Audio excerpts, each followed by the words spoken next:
Hey guys, it's March 4th, 2021. It's roughly 11 p.m. Eastern. So let's see how CleanSpark's been trading the last couple days. So CleanSpark, I think just like anything else, has had a rough couple weeks.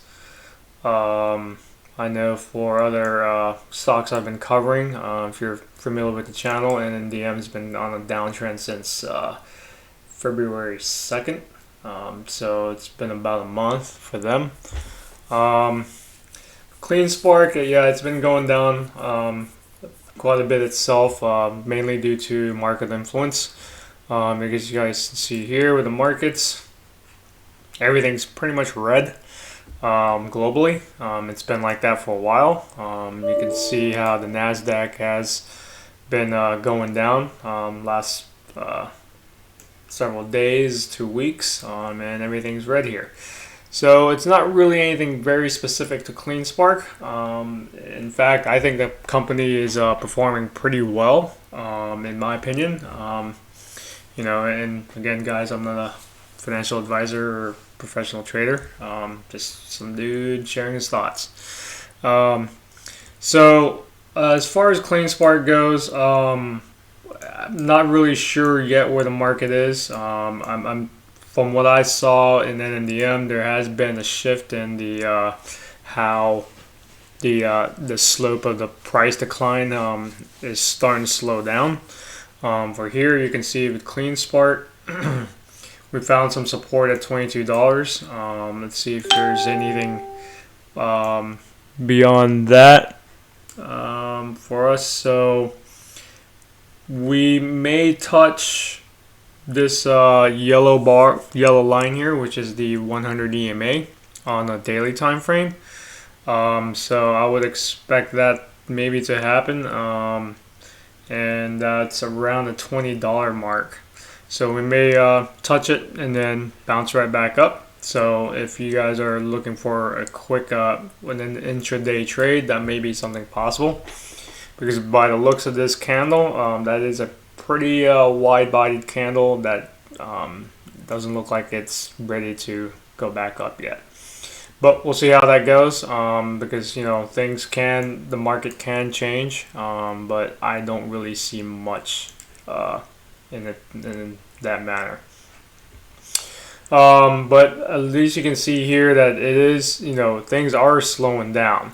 So we may bounce, but just be on the lookout for that. The RSI is at 41, so that's pretty fair value for the RSI on a daily. So just keep an eye on things. From what I see in the 1 hour, hopefully we'll bounce back up here, as I noted in the other stocks that I'm covering.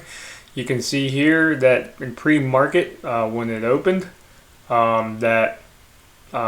before market open, that the stock did push up, but market influence pushed it back down. You can see the same thing here on March 3rd.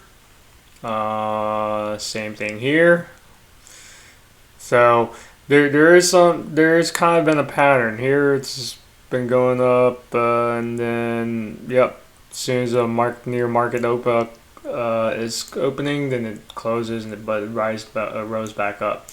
So hopefully, what we'll see is the maybe trade sideways for a little bit, or probably even dip, and then hopefully see a push up here, and then we might start riding sideways, or as this thing suggests, maybe still keep going down a little bit. So a little down, but sideways also. So right now we're just kind of waiting to see when this market recovery will occur. It has been following the trends of the angles, so the Gann angles that have been drawn. So we'll see. Other than that, there's no new news. The news that has been occurring during the last couple of days, though, has been really positive for CleanSpark. I know the last couple of days that they have secured additional Bitcoin mining equipment. So these ASICs, roughly 2,500 of them, which will give them an additional 218 petahash from Bitcoin mining. So kind of give you the highlights of that. It was aligned with the company's expansion of 30 megawatts to the ATL expansion, the data center there, providing this rate right here, which is phenomenally low. Because I remember there was a threshold, I believe, that indicated it was like, I can't remember, I have to look, but they're definitely way below the threshold for which what they indicated was if you are below that, you will be profitable because of your consumption of electricity is efficient. But beyond that number, you are not efficient enough to be taking a profit at that rate of consumption for the wattage. So that's a very good thing for them because they are combining their technology and their expertise in the Bitcoin mining together. So that'll bring them up to 533 petahash. Let's see, bring in the coming weeks. Okay, yeah, so we'll bring them up to 800. They're hoping to reach 1.3 exahash. So that'll be excellent for them. As you guys know, the interest in Bitcoin has increased a lot. And it's even increased more with Tesla's purchase of 1.5 billion in it. And because such a large stake has been put in there, a lot of institutions are kind of forced now to look at it as a viable option. So let's see. Right now they're doing it's pretty much 69% emission free for the power that's being provided at the ATL. They're looking to make that a lot more cleaner and renewable. So that's their goal, is to do the lowest energy cost, paired with their patented energy solution. Other than that, they're the usual lawyer advertising on the class action lawsuit, and that's pretty much it as far as the news goes in the last couple of days. So it's been rough for the entire industry, or the entire market, especially NASDAQ. There has been a lot of sell-off, and just total market decline. So as far as some level 2 data, we can probably see some a little support around the $15 mark and the $10 mark. Hopefully we will not see that. And the closest one will be at 2150, around that area. As far as going up, we'll see a little bit of resistance around the $30 mark, and then definitely at the $34 mark.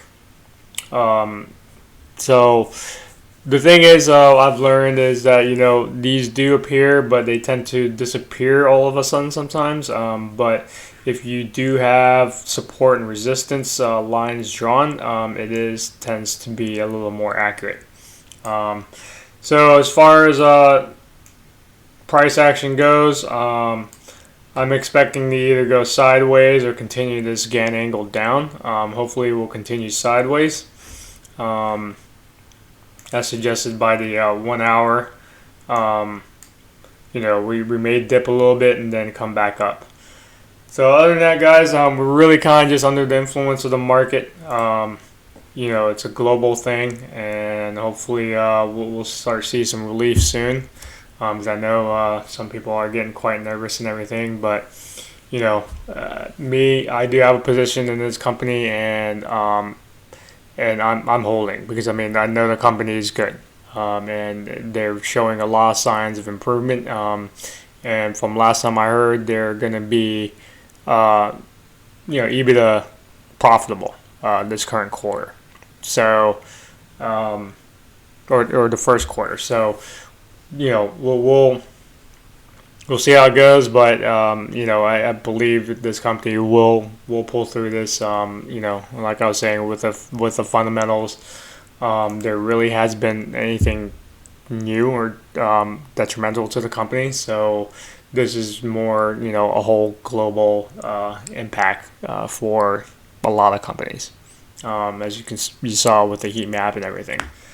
So other than that, that's it, guys. Hopefully, if you guys doing some intraday trading tomorrow, just be careful. Keep an eye out on those support and resistance, and good luck. Other than that, check you guys out tomorrow. Bye.